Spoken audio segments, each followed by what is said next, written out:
오늘은 계속해서 부활에 대한 이야기들 좀 해보고 싶습니다. 여러분들은 부활에 대해서 어떤 이미지를 갖고 있습니까? 만약에 여러분이 죽었다가 다시 태어난다면, 또 내가 죽었는데 다시 살아난다면 여러분들은 어떻게 살고 싶습니까? 혹시 여기 있는 사람 중에 내가 부활하면 지금과 똑같은 모습으로 그대로 살고 싶다 라고 원하는 분 계십니까? 한번 손 들어 보실래요? 난 지금 이 모습이 너무 마음에 들어서 이대로 그대로 살았으면 좋겠다. 별로 없으시죠, 그죠? 좀 다시 태어나면 코가 좀 오똑했으면, 쌍꺼풀이 생겼으면, 트임이 좀 됐으면, 뭐 여러 가지 형이 있나요? 우리 아버지가 금수저였으면, 뭐 이런 생각도 할 것 같습니다. 희한하게 우리가 부활에 대한 이야기를 하고, 우리 기독교 신앙은 부활에 대한 신앙을 이야기하는데, 항상 부활이라고 얘기하면 내가 현재 사는 모습과 똑같이 살겠다라고 하는 사람들은 별로 없더라고요. 성경에서는 죽었다 살아나는 사람들이 몇 명 있습니다. 게다가 예수님보다 먼저 태어난 사람들이 있다라고 하는 거예요.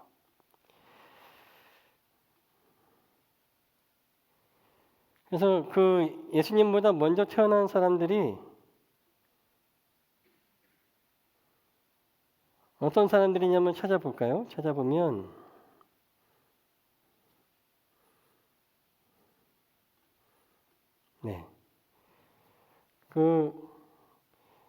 의외로 예수님보다 더 분명히 성경에는 예수님이 부활의 첫 열매라고 이야기하고 있는데 의외로 예수님보다 먼저 살아난 부활한 사람들이 있다라고 하는 거예요.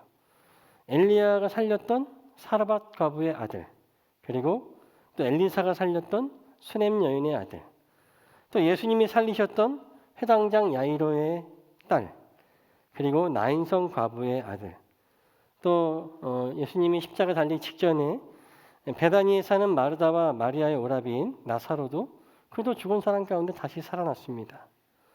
물론 예수님께서 부활하신 이후에도 또 베드로는 다비다를 살렸고 바울은 유두고라고 하는 청년을 떨어져 죽은 청년을 살린 것을 찾아볼 수 있습니다. 예수님 이전에 성경의 공식 기록으로 예수님 이전에 부활한 사람만 5명입니다. 근데 왜 성경은 오직 예수 그리스도만이 부활의 첫 열매라고 이야기하고 있을까요? 그 이유가 무엇이겠습니까? 저는 예수님께서 분명히 예수님 전에 부활한 사람들이 있는데 왜 예수님이 부활의 첫 열매인지에 대한 이 질문을 갖고 우리가 부활이라고 하는 것이 단지 죽었다가 다시 사는 것이 전부가 아니다라고 하는 것을 생각해 봤으면 좋겠습니다. 한자의 부활, 오늘 말씀의 제목이 한글이 하나도 안 들어가 있죠. 한자 2개랑 알파벳이 들어가 있는데 여기 나왔습니다. 부활이라는 것이 여러분 뭐 다 한자 배워봐서 아시겠지만 저게 부활이기도 하고 복자라고 있기도 하지 않습니까? 우리가 그냥 부활이라고 하는데 부활은 말 그대로 다시 사는 것을 의미하지만 한자의 의미를 생각하면 죽었다 다시 사는 것, 생명을 다시 얻는 걸 생각하면 좀 더 다른 단어로 해도 좋았지 않을까? 뭐 부생 또는 복생, 다시 태어나는 것, 뭐 복명, 다시 목숨이 시작되는 것, 목숨이 살아나는 것, 이렇게도 생각해 볼 수 있을 것 같은데 왜 부생이나 부명이라고 하지 않고 우리 신앙의 선조들은 예수님께서 부활하신 그 사건을 부활, 다시 살아가는 것이라고 하는 의미로 번역했을까요? 물론 이건 저의 개인적인 생각일 수 있지만 저는 이 부분에 좀 머물면서 좀 더 깊이 묵상하게 됐어요. 부활이라고 하는 말이 단순히 목숨을 부지했다, 다시 얻었다라고 하는 의미보다는 잃었던 삶을, 빼앗겼던 삶을, 끊겨졌던 삶을 다시 살아내게, 살활자잖아요. 살아내게 되었다는 뜻이 더 의미가 있는 것 같다라고 하는 생각입니다. 실제로 부활의 단어는 여러 가지로 사용되는데 영어로는 resurrection이라는 말도 있고 또 revival이라고 하는 말도 사용합니다. 둘 다 라틴어의 어원을 갖고 있는데 resurrection은 다시 일어나다, 무덤에서 다시 일어났다라고 하는 의미이고 revival은 다시 바이벌이 살아났다라고 하는 의미를 갖고 있습니다. 레저렉션이 단지 생물학적인 어떤 재생 이런 것을 의미한다면 리바이벌은 그의 삶이 다시 유지되어서 다시 살아나가는 것을 의미하는 것입니다. 그러니까 이 리바이벌은 단순한 반복이 아니라 우리말로 리바이벌을 또 뭐라고 번역하나요? 혹시 아십니까? 리바이벌? 부흥이라고 얘기할 때 리바이벌이라고 하죠. 리바이벌이라고 하는 단어는 부흥이죠. 그래서 이전의 삶이 아니라 더 나은 삶으로 살아가는 것을 바로 부활이라고도 하는 것이죠. 저는 개인적으로 리바이벌이라고 하는 의미가 더 좋은 것 같아요. 왜냐하면 우리가 이것이 우리 정서에서 번역한 부활, 다시 살아가는 것의 의미에 리바이벌이 다시 일어난다라고 하는 레저렉션보다는 더 가깝다고 여겨지기 때문에 그렇습니다. 이런 의미를 살펴보면서 다시 예수님의 부활을 생각할 때 예수님께서 다시 사셨던 부활은 단순히 목숨을 부지한 것이라고 할 수는 없는 것이죠. 여러분 이미 고난주간은 지나갔지만 예수님의 마지막 장면을 한번 떠올려 보세요. 그분의 마지막은 십자가에서 고난이었잖아요. 채찍에 맞고 피 흘리고 고난당한 모습이었습니다. 여기저기 찢기고 터지고 멍이 들었죠. 만약 사흘 뒤에 부활하신 예수님의 모습이 이와 같이 똑같은 모습으로 다시 살아나셨다면 여러분 예수님을 볼 때 어떤 마음이 드시겠습니까? 예수님이 너무 애처롭게 보이지 않으시겠어요? 얼굴이 시퍼렇고 여기 다 찢기고 다 죄송합니다. 기스나고 막 이런 모습 보면은 예수님이 아니라 어떻게 예수님 막 이런 마음이 들지 않겠어요? 사람은 나셨는데 온 얼굴과 온 몸이 피딱지로 피멍으로 덮여 계셨다면 어떻게 했습니까? 하지만 성경에서는 부활하신 예수님의 모습은 빛으로 빛나는 모습, 영광의 모습이었습니다. 그분의 몸은 몇몇 중요한 상징적인 고난의 흔적, 도마가 만졌던 구멍들이, 못자국들이, 창자국들이 남아있긴 했지만 부활하신 예수님의 본질은 완전히 다른 거였다. 그래서 신학자들은 예수님의 부활하신 몸을 단순히 육체, 영어로는 플래시라고 하는데요. 그냥 살이 부활했다고 말하지 않습니다. 실제로 예수님께서 부활하셨던 몸은 단순한 플래시, 육체 이상이었죠. 우리가 알던 이 세상의 법칙에 맞지 않는 몸이셨어요. 부활하신 예수님은 먹기도 하시고 또 도마가 그 못자국과 창자국을 만지기도 한 그런 똑같은 육체이기도 하면서 또 때로는 부활하신 몸이 벽을 통과하시기도 하고 갑자기 나타났다가 또 갑자기 사라지시기도 하고 그런 시공간의 법칙을 무시하면서 또 멀리 떨어진 엠마오에 갑자기 나타나시기도 하는 그런 몸이셨다라고 하는 것입니다. 그래서 예수님의 부활하신 몸의 가장 정확한 의미는 단순한 육체가 아니라 부활체이다라고 말할 수 있을 것입니다. 물리적이면서도 영적인 몸이죠. 따라서 우리가 부활의 진정한 정의를 생각할 때 한 가지는 우리가 부활하면 어떤 몸을 입을 것이냐. 아까 제가 여러분들에게 물어봤죠. 요 모양 요대로 다시 살고 싶으시냐. 다 동의하시는 분은 없으셨어요. 지금보다 좀 더 나아지기를 원하시는 거죠. 그런데 부활의 진정한 의미로서의 어떤 부활체를 입는 것은 안타깝게도 아직은 좀 시간이 남아 있습니다. 우리가 이 진정한 부활체의 육체를 입기 위해서는 하나님의 나라가 이 땅에 다시 올 때 영원히 우리의 육신으로서 하나님과 다시 사는 그때에 부활체를 경험할 수 있을 것입니다. 따라서 지금 당장 이 부활체 정말 환상의 육체는 아직 경험할 수 없는 것 같습니다. 그러면 오늘 살아가는 우리는 하나님 나라가 다시 오시기 전까지는 부활과 상관없는 삶을 살고 있다는 것입니까? 내게 있어 부활은 정녕 먼 나라 이야기인가를 생각해 봐야 될 것 같습니다. 하지만 그렇지 않습니다. 부활의 참된 의미는 단순히 예수님이 입으셨던 그 신비로운 육체, 부활체로만 다시 태어나는 것을 의미하는 것이 아닙니다. 우리가 정의할 수 있는 또 하나의 부활의 참된 의미는 앞서 풀었던 것 같이 삶에 대한 부분, 다시 살아나는 것, 다시 살게 되어지는 것, 나의 삶을 또 다시 지속하게 되는 것, 이것이 부활의 의미다라고 말할 수 있겠습니다.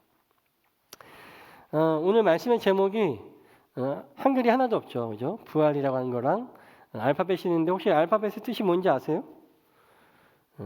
뜻을 모르면 어떻게 읽으시는지 아세요? 한번 따라해볼까요? 비바, 라, 비다.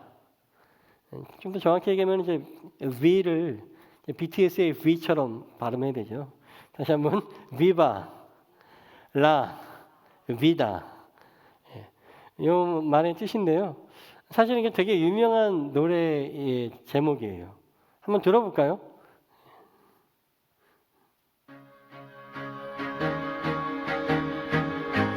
들어보신 것 같아요?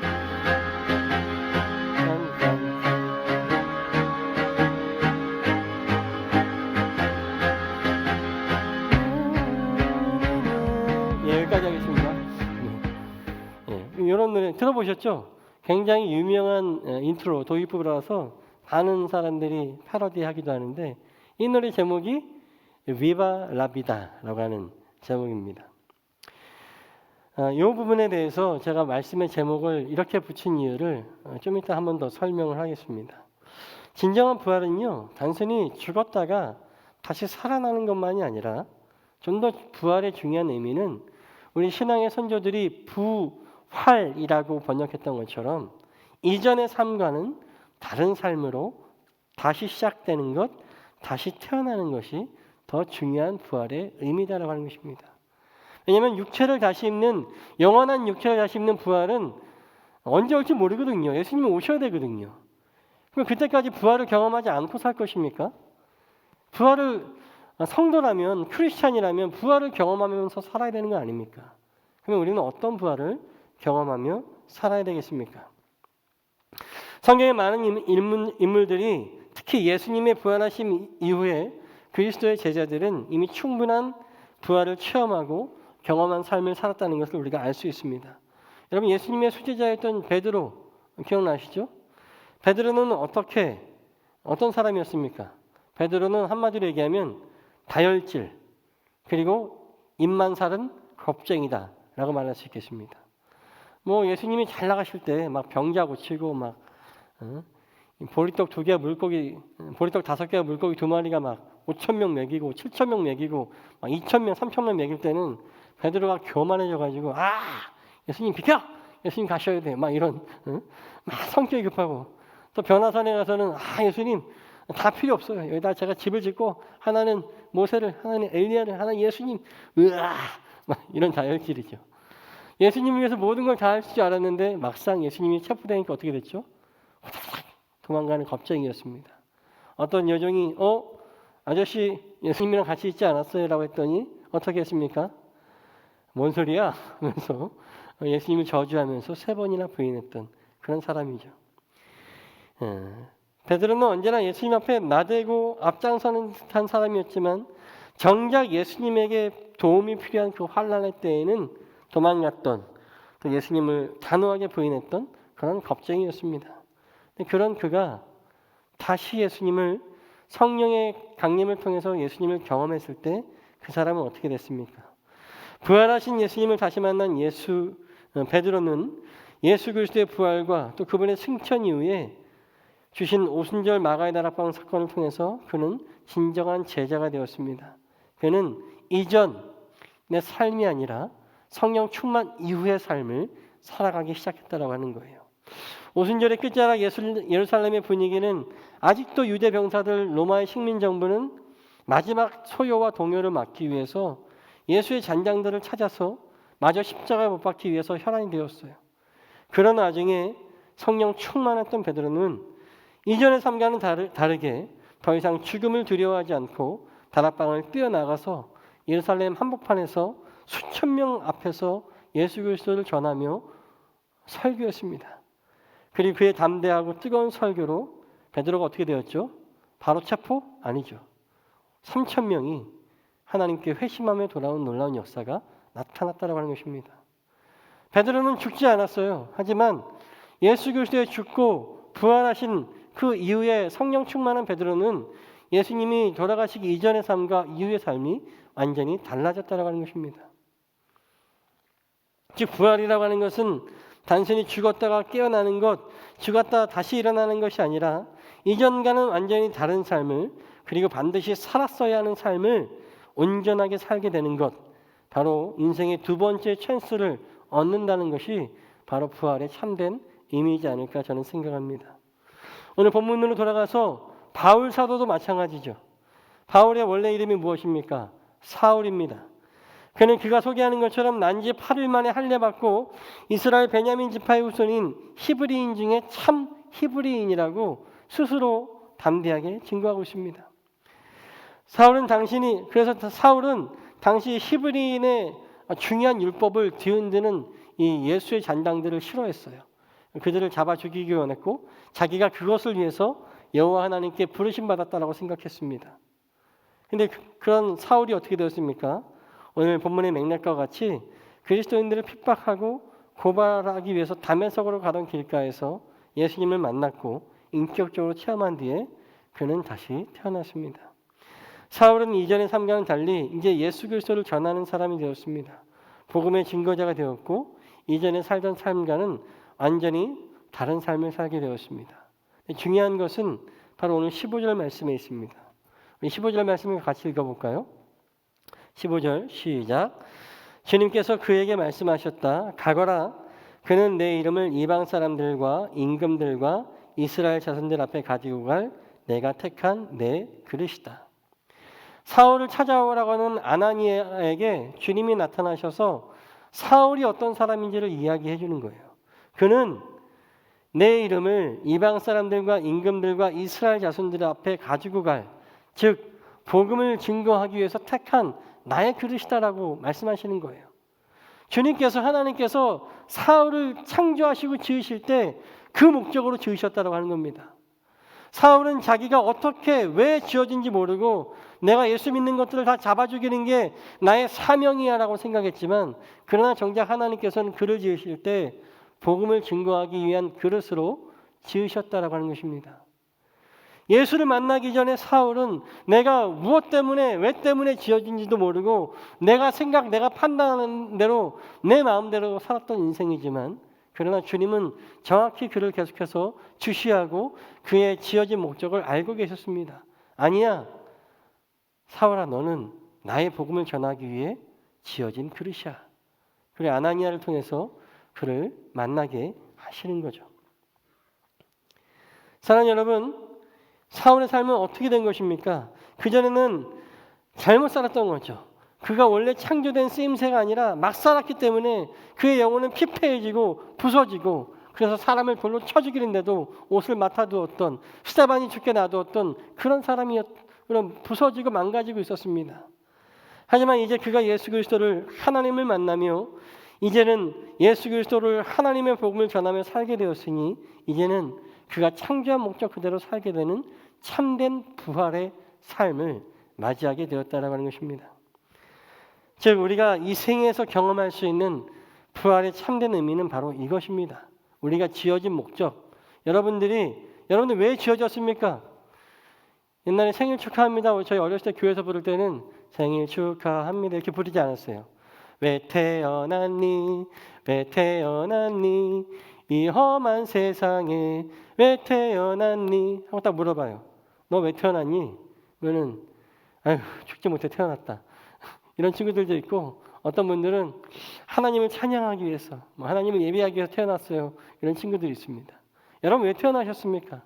하나님께서 여러분을 왜 지으신 것 같아요? 막 만들다 보니까 이건 좀 실패했는데 휙 던진 게 여러분의 인생입니까? 아니죠. 하나님이 여러분 한 사람 한 사람에게 구체적이고 정확한 계획을 갖고 계시다라고 하는 것입니다. 마치 사울과 같이 복음을 전하기 위한, 찬양하기 위한, 나를 예배하기 위한, 나의 뜻을 전하기 위한 하나님의 영광을 위해서 여러분들이 지음받았다라고 하는 것입니다. 진정한 부활의 의미는 내가 예수 그리스도를 만나기 전에 내 뜻대로 내 마음대로 살았던 그 인생이 아니라 예수 그리스도를 만난 그 이후에 하나님이 나를 지으신 그 목적 그대로를 회복하고 조정되어지는 삶을 살아가는 것. 우리가 흔히 좀 유식한 말로 캘리브레이션이라고 하거든요. 내가 좀 비틀고 어지러웠던 나의 삶들이 성령님을 통하여서 그리스도의 말씀을 통해서 조금씩 다듬어져서 원래 나의 지어진 목적대로 사는 것이 진정한 부활의 삶, 부활의 의미 중에 하나라고 저는 말할 수 있겠습니다. 오늘 본문의 마지막 구절은 사실 조금 동떨어진 구절이지만 한번 제가 이야기하고 싶었어요. 이 구절은 이렇게 얘기합니다. 그래서 바울이라고도 하는 사울이, 어떤 분들은 이 구절에 굉장히 많은 의미를 부여하시면서 마치 아브라함이 된 것처럼, 사라가 된 것처럼 말씀을 전하시기도 합니다. 예, 그 말씀도 일리가 있습니다. 근데 저는 이 말씀을 보면서 좀 다른 의미에서 굉장하다고 생각했어요. 물론 앞선 그분들의 충분한 의미를 부여할 수 있겠지만 사실 이 구절에서 사울이라고 하는 사람에게 실제로 변화된 게 없었다라고 하는 거예요. 사실 이름도 변화되지 않았어요. 무슨 말이냐면 사울이라고 하는 이름은 히브리식으로 읽으면 그냥 사울이에요. 근데 똑같은 사울인데 이 헬라식으로 읽으면 이름이 변하지 않았지만 헬라 사람들은 이 발음이 안 돼서 바울이라고 읽는데요. 그러니까 사울이 의도적으로 나는 이제부터 바울이야 라고 하지 않았다는 거죠. 또 하나님께서 너는 이제부터 바울이니라 라고 말씀하지 않으셨다고 하는 겁니다. 그냥 사울은 사울 그 자체였어요. 근데 그는 그전에는 예수 그리스도를 만나기 전에는 나는 히브리인 중에 히브리인이야. 어떻게 히브리인이 이방인과 상종할 수 있겠어? 내가 이방 땅 다소에 태어났어도 나는 절대 사람들이 나에게 이방의 발음으로 바울이라고 하게 놔두지 않을 거야. 나는 그들과 상종하지 않고 나를 사울이라고 발음할 수 있는 사람들과 어울릴 거야. 그래서 그는 사울이었어요. 하지만 그가 예수 그리스도를 만나고 그의 그릇이 하나님의 복음을 전해야 되는 그릇인 것을 깨달은 다음부터는 그는 헬라 사람들에게 바울이라고 불리는 것을 마다하지 않고 그들과 함께 유대인만의 하나님이라고 여겼던 여호와 하나님의 이야기를 전하기 시작했습니다. 그리고 그의 놀라운 계획인 하나님의 놀라운 계획이신 그가 만난 예수 그리스도에 대해서 전하는 것을 주저하지 않게 되었다라고 하는 것이죠. 그전에는 함부로 나를 바울이라고 발음하지 말라고 했던 사울이 이제는 바울이어도 좋으니 제발 내가 전하는 복음을 들어라라고 하는 삶으로 변화되었다라고 하는 것입니다. 사랑하는 여러분, 그렇습니다. 부활의 참된 의미는 단순히 죽었다가 깨어나서 새로운 육신을 입는 것만 중요한 게 아니라는 거예요. 내게 본래 주어진 하나님께서 나를 지으실 때 본래의 목적, 지으신 목적 그대로 살아내는 것이 어쩌면 더 중요한 것이죠. 참된 부활은 나의 판단, 나의 생각으로 빗나가고 그릇된 삶에서 하나님이 나를 지어주신 온전한 목적 그대로 제대로 된 삶과 일상을 살아갈 수 있게 방향 전환이 되는 것, 조정이 되는 것이 진정한 부활의 삶이다 라고 하는 것입니다. 사랑하는 여러분, 이제부터 여러분들은 부활에 대한 의미를 이야기할 때 단순히 목숨이 연장되는 것, 목숨이 다시 사는 것만이 부활이 아니라 내가 지어진 창조의 목적대로 다시 제대로 된 삶을 살게 되는 것, 진짜 부활을 경험하는 삶이 되는 것이 참 내가 경험해야 될 부활인 것을 깨닫는 우리 모두가 되시길 간절히 소원합니다. 오늘 말씀의 제목은 그런 의미에서 부활, 다시 사는 겁니다. 다시 삶을 사는 것, 다시 내게 주어진 바른 일상을 살아내는 것이 바로 부활의 참된 의미인 것입니다. 저는 오늘 말씀의 제목을 정하면서 처음에는 단순히 한자로 부활이라는 제목만을 정했다가 아까 얘기했던 그 제목을 다시 달았습니다. 생소한 언어이지만 비바 라 비다라고 하는 말을 붙였어요. 사실 아까 우리가 들었던 음악처럼 이 노래는 아주 세계적으로 유명한 밴드인 콜드플레이의 노래 제목으로 잘 알려져 있습니다. 그 앨범 표지를 보면요, 프랑스 대혁명의 그림이 나오면서 되게 멋있게 나와 있죠, 그렇죠? 그래서 이 노래의 제목을 보통은 사람들이 인생 만세 이런 제목으로 이해하고 있습니다. 그래서 제가 이 노래 제목을 구글 번역기에 돌렸더니 굉장히 재미있는 결과가 나왔습니다. 비바라는 말은 사실 우리가 잘 알고 있는 라틴어 만세, 비바 가이사 이렇게 하는 만세라고 하는 의미에서 인생 만세라고 하는 의미로 우리가 알고 있지만 구글 번역기가 비바 라 비다라고 하는 이 단어를 출발 언어를 스페인어로 지정하고 있더라고요. 그래서 제가 다 라틴어로 번역해보고 했는데 번역이 다 안 돼요. 온전하게 이 문장이 다 번역되는 것은 스페인어밖에 없더라고요.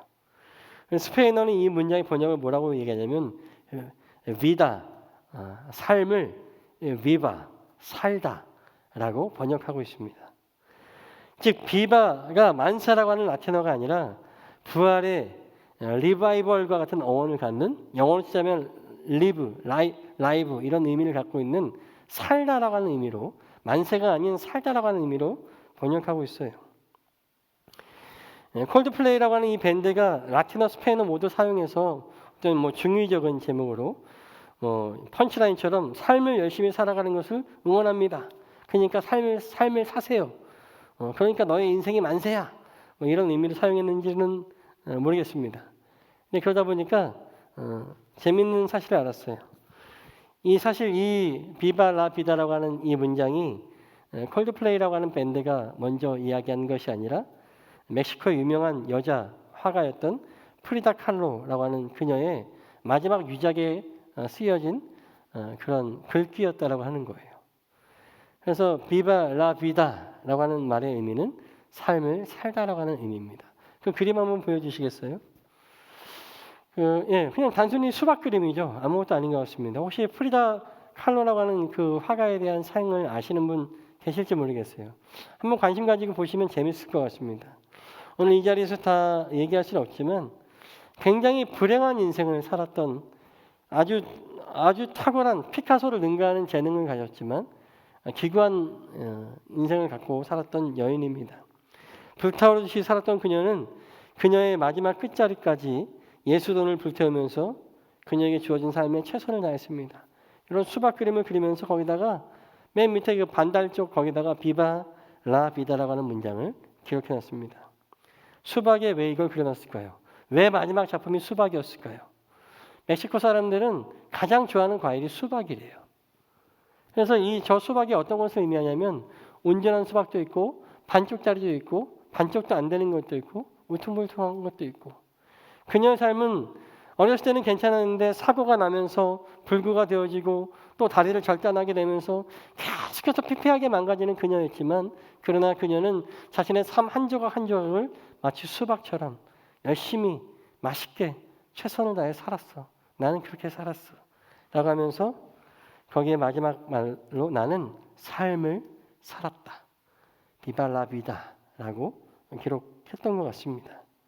그러면서 이 지경이 된 나도 이렇게 끝까지 열심히 살았으니까 당신들도 당신의 삶을 살아보십시오라고 하는 격려의 말 같아요. 저는 이 노래의 제목과 또 원래 제목인 그림의 의미를 생각하면서 인생 만세라고 하는 의미보다는 본래의 의미인 삶을 살다, 삶을 사십시오라고 하는 뜻이 좀 더 와닿았습니다. 특별히 라비다라고 하는 말은 더 라이프 아니겠습니까? 그 삶이 무엇이겠습니까? 오늘 함께 나눈 말씀을 묵상하면 바로 하나님께서 우리를 지으신 그 삶, 우리를 어떤 목적으로 지으셨는지 창조의 목적 그 삶을 하나님이 지어주신 그 창조의 목적의 그 삶을 살아가라. 그것이 여러분의 삶의 이유이고 하나님께서 그 그릇으로 여러분들을 지으셨다라고 하는 의미처럼 다가왔습니다. 저는 이 말을 이렇게 해석해 봅니다. 비바 라비다, 하나님께서 지어주신 바로 그 삶을 살아내십시오. 비바 라비다, 그런 당신의 삶을 만세로 응원하고 싶습니다. 그래서 오늘 말씀의 제목이 부활 비바 라비다라고 붙였습니다.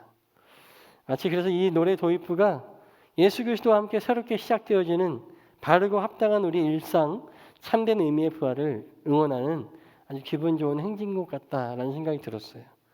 마음 같아서는 이 노래를 들으면서 오늘 말씀 마치고 싶은데 그러면 안 될 것 같으니까 이제 말씀을 정리하고 우리 함께 좀 기도했으면 좋겠습니다. 우리 찬양팀 좀 준비해 주시고요. 이렇게 한번 좀 정리해 봤으면 좋겠습니다. 부활은요, 생명의 연장을 의미하는 것은 아닙니다. 그리고 이전과는 전혀 다른, 콧날이 오똑 서지 않았는데 부활해서 콧날이 다시 서는 그런 삶도 아닙니다. 진정한 부활은 내가 왜 지어졌는지, 내가 살아야 될 진정한 바르고 합당하고 옳은 삶이 무엇인지를 알고 깨닫고 그 바른 삶을 살아내는 것. 하나님께서 원래 나에게 주어주고 싶으셨던 그 일상을 온전히 깨닫고 그 삶대로 살아가는 것이 저는 진정한 부활의 삶이라고 생각됩니다.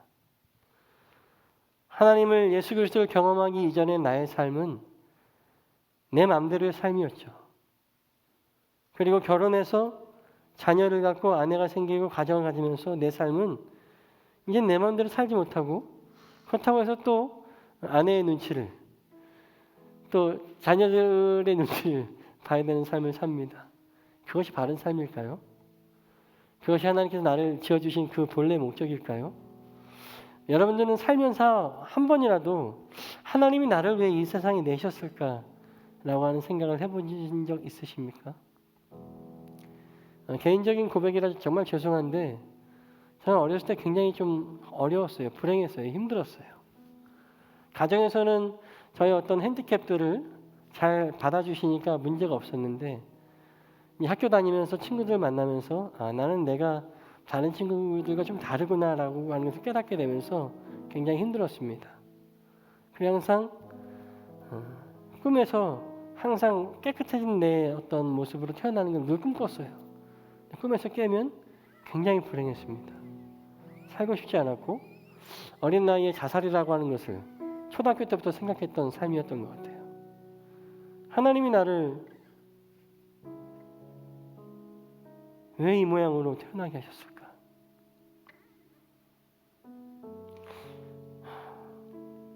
나를 이 모양으로 태어나게 하셨으면서 나에게 또 많은 재능을 주시고 또 나에게 막 이런 자존심도 주시고 왜 그러셨을까?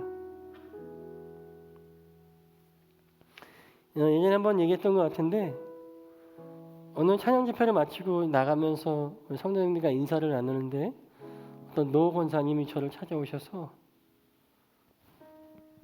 제 손을 붙잡고 한참 우시는 거예요. 그러니 전도사님 꼭 잘 되셔야 됩니다. 제가 기도하겠습니다. 꼭 성공하셔야 됩니다. 꼭 좋은 목사님 되셔야 됩니다. 그러면서 또 한참 우시는 거예요. 제가 왜 그러시냐 했더니 전도사님 보니까 우리 손주가 생각난다고. 우리 손주도 그런 어려움을 갖고 태어났는데 늘 손주를 볼 때마다 마음이 아프고 속상해서 괴로웠는데 오늘 전도사님 보니까 소망이 보이고 희망이 보이고 너무 감사하다고. 그럼 또 한참 우시는 거예요. 제가 생각했습니다. 어쩌면 내가 열심히 살아야 되는 것, 내가 주님 앞에 바로 서야 되는 것, 내가 선한 영향력을 그리스도 예수의 복음을 전하며 살아가는 것이 그저 바르고 똑바르게 살아가는 것이 하나님께서 나를 이 땅에 이러한 삶으로 이러한 모양을 주신 목적이시겠구나. 그날 이미 신학을 하면서 전도사 사역을 하면서도 그날 그제서야 깨닫게 되었던 거죠. 사랑하는 여러분, 여러분 한 사람 한 사람 여러분들도 여러분 왜 태어나셨는지 한번 생각해 보셨으면 좋겠습니다. 어떤 그냥 생일 축하 노래에서 농담처럼 던지는 말이 아니라 여러분 왜 태어나셨습니까? 왜 때문에 태어나셨습니까? 무엇 때문에 태어나셨습니까? 여러분의 삶의 이유, 하나님께서 나를 지어주신 그 이유에 대해서 한 번 더 깊이 생각하고 내가 누려야 될 진정한 삶, 내가 누려야 될 진정한 부활은 무엇인지 좀 고민해 보셨으면 좋겠습니다.